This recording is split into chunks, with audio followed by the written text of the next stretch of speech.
If you want to change the world, you must first change yourself. This video is for the overly ambitious person, the person who has a lot of goals, wants to achieve a lot of things, and wants to go to a lot of places. This video is for the person who experiences analysis paralysis when choosing between a career, or for the person who wants to start a business. This video is for the overthinker, the purpose chaser, the dopamine junkie, and for the person who's even scrolling on TikTok. This video is for the people who are experiencing insecurities, for the people who are unhappy with how their life is. This video is for the people that are trying to change the world.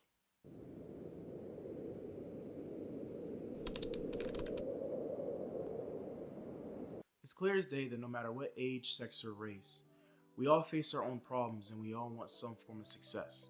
Whether it's losing weight or making more money or getting married, we all want to accomplish something. We now grow up in a culture that actually promotes and gloats accomplishments, especially on social media, like when you see the kid who's 18 years old who drives a Lambo off of drop shipping, or the 20-year-old doctorate, PhD, medical degree girl or guy when he just got out of college. We get told, follow your passion, travel the world, do what you love, find your purpose. The accomplishment monkey that is social media can be both an ego booster and a deterrent of one's confidence. So then the question asked is, how do we achieve our goals? How do we overcome our egos or our insecurities in order to achieve what we desire? In this video, I'm going to give you 4 steps on how to change yourself.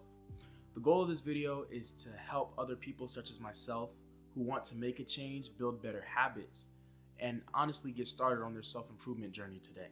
If I do manage to give you some motivation, if I've evoked any perspective, or honestly, if it's just entertaining when you watch this video, make sure to like, subscribe, and comment what you thought down below, as your opinions and your perspectives are always appreciated here.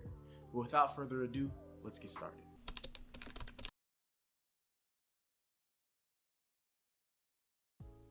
If you need to, turn off your phone, go to a park, sit down and ask yourself, what are my problems? What am I struggling with? Ask yourself the hard questions, the questions you would normally avoid answering. Reflect on the things that you want in life that you know you're missing. Maybe it's a better body, or maybe it's better discernment as a Christian. Be in solitude with yourself, just you, yourself, your thoughts, and God. It is in the times of deep solitude, when we are by ourselves, that we have the greatest revelations of ourselves in discovering our problems and our needs. As good of an idea as it would be for you to start that business, it means nothing if you can't identify with the fact that you have poor budgeting skills or that you lack leadership. It is important to be self-reflective and to acknowledge that you have bad habits in the first place, or else you'll just fall into the same insanity over and over again, hoping that your issues will go away.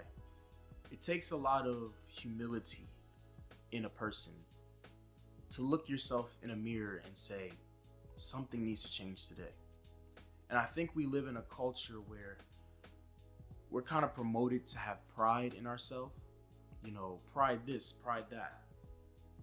But the truth of the matter is, in order to change yourself for the better, you need to be able to tell yourself, hey, there's something wrong. I don't like what I see, and I want to make a change now.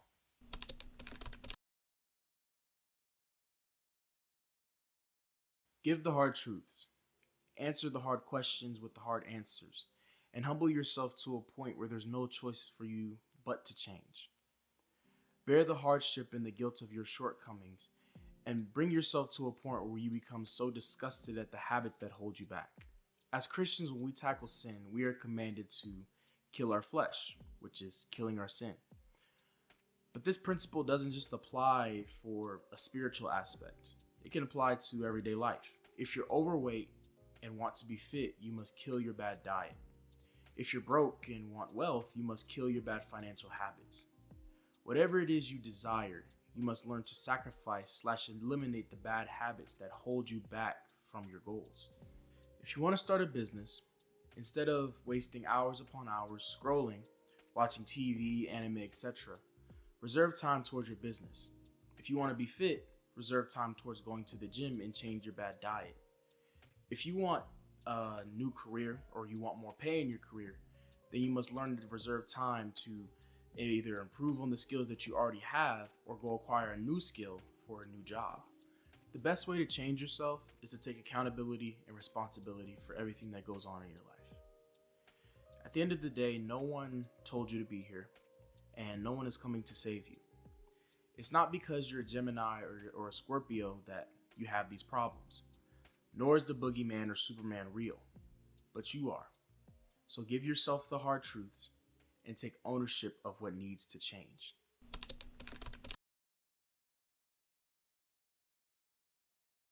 After you've given yourself the hard truths and accepted your problems, don't wallow in despair like most people would. Don't give up and fall to depression or insecurity, but rather fix the problem and build new habits. The best way to measure a person's will is to see how they respond to adversity, of which there are two ways. The first being despair. In the culture that we live in today, there are many people who would self-diagnose themselves and rather align with their problems rather than fix them. They call themselves procrastinators, partygoers, bipolar, etc. They tell themselves they can't accomplish their goal due to trauma, depression, or anxiety. Now, this is not a shot at people who are actually dealing with these issues, but rather a call to perseverance for them to overcome their challenges. If more people responded with determination, which is the second response to adversity, they would find more joy and happiness in their life because they're actually fixing their problems. The pursuit of happiness lies in your ability to solve your problems, not avoid them. Change is simple but never easy, so eliminate the old habits that hold you back and build the new ones that improve your life.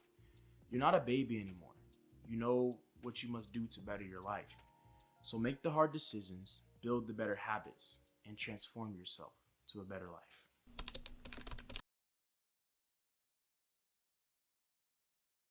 So for this last one, step 4, which is building discipline, I'm going to go off a script because I want to do this the correct way and try and make this as very clear as possible, because this is the most important step. This is the most important step here. And I think it's good for me to let the viewers, you guys, know, and for me to also remind myself how important this is. So we'll go ahead and go to step 4. The hardest thing about change that people struggle with is actually putting it into action. Let's face it, discipline and consistency are very boring and pleasureless things to us. Doing the same thing over and over again, being the bigger person over and over again, making the better choice over and over again. It can get draining, lackluster, and at times unfulfilling. It can become unattractive very quickly to not see any progress or feel stagnant when being consistent. It's easier to compare success and fall into insecurity when someone looks bigger than you in the gym, or if someone has more wealth than you. It's easier to fall into the same bad habits that give you a constant high. It's easier to drink your problems away, to smoke your problems away, to sex your problems away, to party your problems away. It's easier to point the finger, to point blame on your upbringing, your education, your environment, etc. It's easier to run, to hide, to avoid, to cry, to complain, etc. But in the end, these excuses, these dopamine highs that we chase will not help us. At the end of the day, I can watch all the self-motivation videos in the world. I can make more topics about how to change yourself. I can make longer topics on how to change yourself. I can make a whole brand on self-improvement. I can make more videos about the same issues. But these words in this video truly mean nothing if I don't apply these things to myself in life. And it truly means nothing to you guys, the viewers, if all you're going to do is just close your laptop or shut down your computer after watching this video and continue to do the same things that you know are hurting your life and not getting you to the goal that you desire. Change doesn't come by talking or thinking or manifesting. Change comes by action. It comes by consistency. It comes by doing the things you don't want to do to get the results you want to see. It comes by making the sacrifices necessary to achieve your goals, sometimes at the expense of others liking you. Delay the gratification you receive from partying and drinking, talking to women, and trade it for health, sobriety, and marriage. Trade the bad habits and build discipline in the better ones. In order to change the world, to achieve your dreams, to make this world a better place, you must first make yourself a better person. But yeah, that's all for this video, guys. I hope you guys enjoyed this video. Make sure to like, subscribe, and comment what you thought down below. Again, this video doesn't just apply to me, but to other people around me as well. I want to make this like a peer-to-peer kind of situation. But yeah, like I said, your perspectives are always appreciated. Your opinions are always appreciated. Put down in the comments below, like, hey, Peyton, we want to see more of this. We want to see more of that. It doesn't really matter to me. I'm going to take heed whatever comments are positive or negative. So just be open, be honest. And yeah, more than anything, guys, I'll catch you guys later. I have more content in the way, but don't want to say too much. But all right, y'all. I'm out of here. Peace. Bink.